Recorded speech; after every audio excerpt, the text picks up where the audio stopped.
জমিদারের হাত ধরে সূচনা হয়েছিল এই পুজোর জন্য তৈরি হয়েছিল স্থায়ী মন্দির। কিন্তু কালের নিয়মে বিলীন হয়েছে জমিদারি। নদী ভাঙনে জলের অতলে চলে গিয়েছে মন্দির।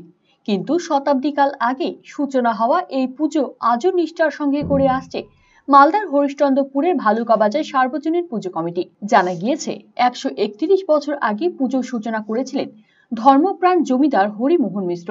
হরিশ্চন্দ্রপুর থানার ভালুকা এবং অধুনা বিহারের আজিমগঞ্জ, বারসই, মণিহারি সহ বেশ কয়েকটি এলাকা তার জমিদারির অন্তর্গত ছিল।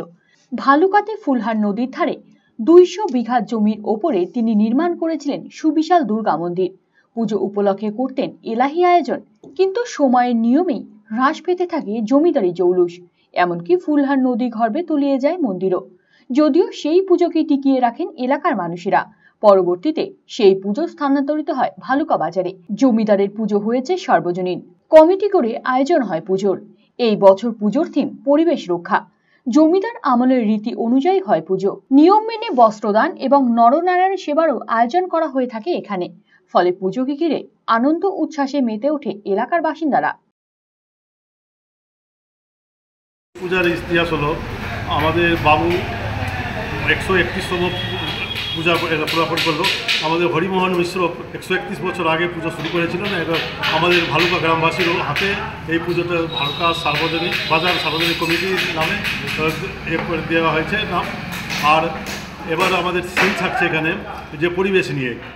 আর আমাদের আলোকসজ্জা যেটা চন্দননগর থেকে আসা হয়েছে। আর এর মেন উদ্যোগে আছে উত্তম সিংহ। আর এখানে আমাদের বাজেট অ্যাপ্রক্স 5.5 লাখ টাকার মতো খরচ আছে পুজোতে। অনুষ্ঠানে এখানে আমাদের ষষ্ঠী থেকে শুরু হয় বাচ্চাদের গান, সাংস্কৃতিক অনুষ্ঠান, নাচ গান আর অন্যান্য সাংস্কৃতিক অনুষ্ঠান করা হয়। হ্যাঁ, অবশ্যই এখানে সপ্তমী পূজা এবং অষ্টমীতে করা হয়। RCTV সংবাদ, হরিশ্চন্দ্রপুর।